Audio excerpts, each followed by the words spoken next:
అవుతోంది. ఖచ్చితంగా ట్రాఫిక్ పోలీసులే కాదు, సో రెగ్యులర్ పోలీసులు కూడా ప్రస్తుతం రంగంలోకి దిగారు. హైదరాబాద్ లో ట్రాఫిక్ అంతరాయం ఏర్పడకుండా ఎక్కడికక్కడ రూట్ క్లియర్ చేసేటువంటి పనిలో నిమగ్నమయ్యారు. ఇవాళ సాయంత్రం టైంలో ఇటు ఎల్బీ నగర్ నుంచి హైత్ నగర్ తర్వాత నుంచి మనం చూస్తే ఇటు నల్గొండ అలానే విజయవాడ హైవేలో పెద్ద ఎత్తున వర్షపు నీరు నిలిచిపోవడంతో రాకపోకలకు కూడా అంతరాయం ఏర్పడింది. దీంతో పోలీస్ యంత్రాంగం అలానే జిహెచ్ఎంసీ హైడ్రా వీరందరూ కూడా రంగంలోకి దిగారు. సో ఎక్కడైనా సరే మరీ ఇబ్బందికరమైనటువంటి పరిస్థితులు తలెత్తితే ప్రజలకు అలానే ప్రయాణికులకు కూడా తీవ్ర సమస్యలు ఏర్పడతాయి.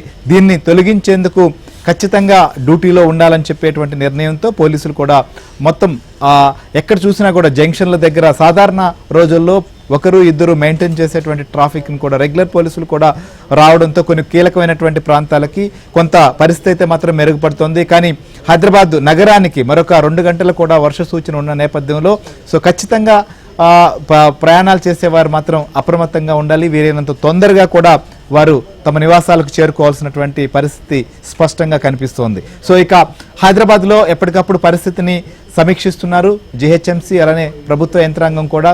సో దీంతో అధికారులు అప్రమత్తంగా ఉన్న నేపథ్యంలో కాస్త కీలకమైనటువంటి ప్రాంతాలు నిజంగా ఏదైతే వాటర్ లాగింగ్ పాయింట్స్ ఉంటాయో లేకపోతే ఎక్కడైతే ట్రాఫిక్ తీవ్రమైనటువంటి సమస్య ఎదురవుతుందో ఇలాంటి వాటిపైన ఫోకస్ పెట్టగలిగారు. ఇక జిల్లాల్లో కూడా మనం ఒకసారి చూస్తే వరంగల్లో గత 2 గంటలుగా దాదాపుగా భారీ వర్షం కురుస్తోంది. వరంగల్ నగరంలో కూడా సో వరంగల్ చుట్టుపక్కల కూడా ఇలాంటి పరిస్థితి ఉంది. ఇక నల్గొండ సంబంధించినటువంటి విషయం చూస్తే ఒక్కసారిగా ఇవాళ ఇటు రంగారెడ్డి జిల్లా నల్గొండ కొన్ని ప్రాంతాల్లో భారీ వర్షం కురిసింది. దీంతో చాలా ఇబ్బందులు ఎదురైనాయి. సో వరంగల్లో ప్రస్తుతం ఎలాంటి పరిస్థితి ఉంది సో అనేది కూడా ఒకసారి మనం చూద్దాం.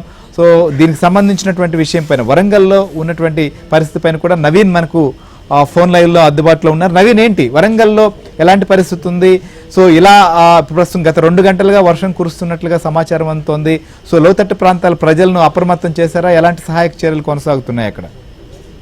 శ్రీహరి 2 గంటల నుంచి వరంగల్లో ఎడతెరిపి లేని వర్షం కురుస్తుంది. లోతట్టు ప్రాంతాలన్నీ కూడా జలమయమైపోయినటువంటి పరిస్థితి కనిపిస్తుంది. అంబేద్కర్ నగర్ కాలనీ, హనుమకొండ బస్టాండ్, గోపాల్పూర్, ఇటు వరంగల్ చౌరస్తా, హనుమకొండ చౌరస్తా, హనుమకొండ బస్టాండ్ ప్రాంతాలు అయితే పూర్తిగా జలమయమయ్యాయి. సాయంత్రం ఉద్యోగులంతా ఉద్యోగులు వివిధ పనుల నిమిత్తం వచ్చిన వాళ్ళంతా ఇళ్లకు వెళ్లే సమయం కావడంతో అంతా వాహనదారులు ఇటు బైక్ మీద వెళ్లేటువంటి వాళ్ళంతా కూడా చాలా ఇబ్బందులు పడినటువంటి పరిస్థితి. చాలా చోట్ల కాలనీల్లోకి ఇళ్లలోకి నీళ్లు చేరినట్టు ఇప్పుడిప్పుడే సమాచారం అందుతుంది. హంటర్ రోడ్ లోని పలు కాలనీలు 32వ డివిజన్, 33, 39వ డివిజన్ లో పలు కాలనీలు జలమయమైనట్టు సమాచారం అందుతుంది. ఇక వరంగల్ నుంచి హన్మకొండ వరకు కూడా అన్ని ప్రధాన రహదారులు అయితే చెరువులను తలపిస్తున్నటువంటి పరిస్థితి కనిపిస్తుంది. ఇక నయీం నగర్ నాలా కూడా పెద్ద ఎత్తున ఉప్పొంగుతుంది. తర్వాత నయీం నగర్ ప్రధాన రహదారి కూడా జలమయమైపోవడంతో ఇటు కరీంనగర్, వరంగల్ కు వెళ్లేటువంటి వాహనదారులు ఇబ్బందులు పడుతున్నటువంటి పరిస్థితి కనిపిస్తుంది. ఇటు వరంగల్ ములుగు రోడ్డు దగ్గరనైతే ములుగు రోడ్డు జంక్షన్ లోనైతే ఒక్కసారిగా వచ్చినటువంటి వరదకు మొత్తం రోడ్లపైకి వరద నీరు రావడంతో వాహనాలు అటు ఇటు వెళ్ళలేనటువంటి పరిస్థితి ఉంది.